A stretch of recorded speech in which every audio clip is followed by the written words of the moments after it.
عن علی رضی اللہ عنہ قال قال رسول اللہ صلی اللہ علیہ وسلم بادروا بالصدقۃ فإن البلاء لا يتخطاها رواہ رزین مشکات۔ حضور اقدس صلی اللہ علیہ وسلم کا ارشاد ہے کہ صدقہ کرنے میں جلدی کیا کرو، اس لیے کہ بلا صدقہ کو پھاند نہیں سکتی۔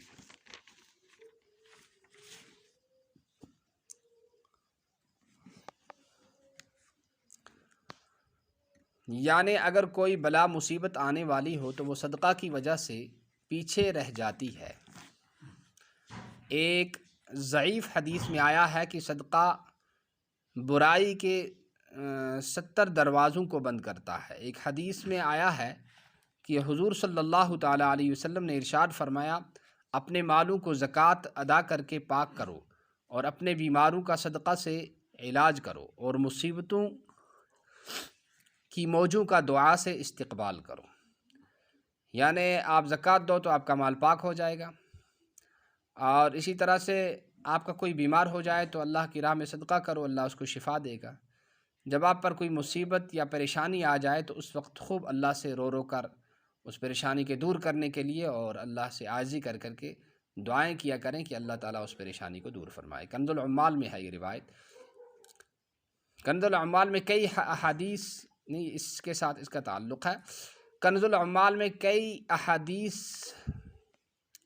کے ذیل میں مضمون آیا ہے کہ اپنے بیماروں کے صدقہ سے دوا کیا کرو، اور تجربہ بھی اس کا شاہد ہے کہ صدقہ کی کثرت بیماری سے شفا ہے۔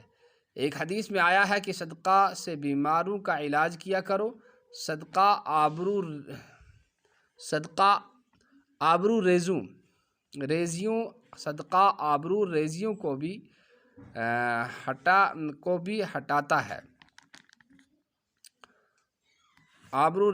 بھی ہٹاتا ہے اور بیماریوں کو بھی ہٹاتا ہے۔ یعنی اگر کسی کو یہ خوف ہو کہ میری عزت کا حرج ہوگا، میری بے عزتی ہوگی، تو صدقہ کرنے سے اللہ تعالیٰ اس کی عزت کی حفاظت کرتا ہے، اور اگر کوئی بیمار ہو تو اس کو بھی اللہ شفا دیتے ہیں اور نیکیوں میں اضافہ کرتا ہے اور عمر بڑھاتا ہے، یعنی صدقہ کرنا۔ ایک حدیث میں آیا ہے کہ اپنے تفکرات اور غموں کی تلافی صدقہ سے کیا کرو، یعنی اگر آپ کو پریشانی ہے، غم ہے، تو اس صورت میں بھی آپ صدقہ کیا کرو۔ اس سے حق تعالی شانہ تمہارے مضرت کو دفع کرے گا اور تمہاری دشمن پر مدد کرے گا، یعنی تمہیں جو نقصان پہنچنے والا ہے اس کو بھی اللہ دفع فرما دیں گے اور دشمن کے خلاف تمہاری مدد ہوگی۔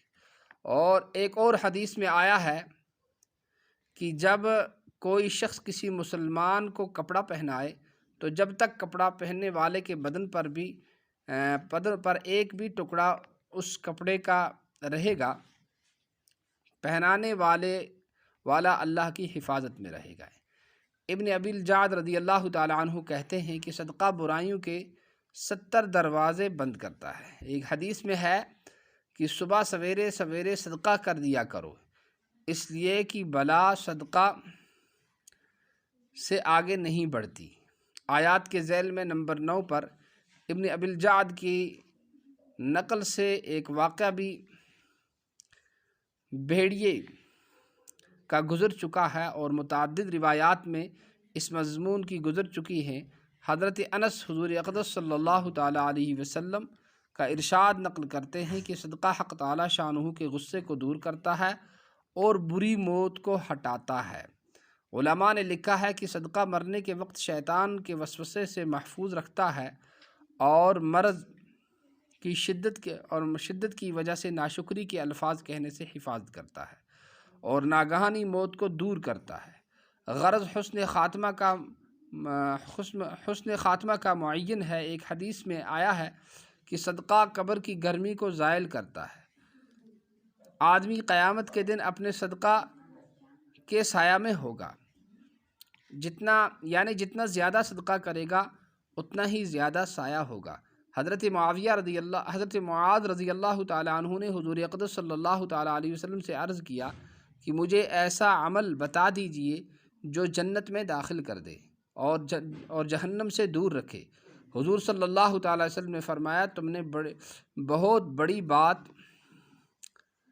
پوچھی، اور وہ بہت آسان چیز ہے جس پر اللہ جل شانہ آسان کر دے، اور وہ یہ ہے کہ اللہ جل شانہ کی اخلاص سے عبادت کرو، یعنی اللہ کی خوشی کے لیے تم عبادت کرو، کسی کو اس کا شریک نہ بناؤ، نماز کو قائم کرو اور زکوٰۃ ادا کرتے رہو، رمضان المبارک کے روزے رکھو اور بیت اللہ شریف کا حج کرو۔ اس کے بعد حضور صلی اللہ تعالی وسلم نے فرمایا، میں تمہیں خیر کے دروازے بتا دوں، یعنی جن دروازوں سے آدمی خیر تک پہنچتا ہے، اور وہ یہ ہیں کہ روزہ ڈھال ہے، یعنی جیسے ڈھال کی وجہ سے آدمی دشمن کے حملے کو روکتا رہتا ہے، یعنی بلٹ پروف، تو دشمن کے حملے کو روکتا ہے، اسی طرح روزے کے ذریعہ سے شیطان کے حملوں کو روکتا ہے، اور صدقہ خطاؤں کو ایسا بجھا دیتا ہے جیسا پانی آگ کو بجھا دیتا ہے۔ سبحان اللہ بحمدہ، سبحانک اللہ۔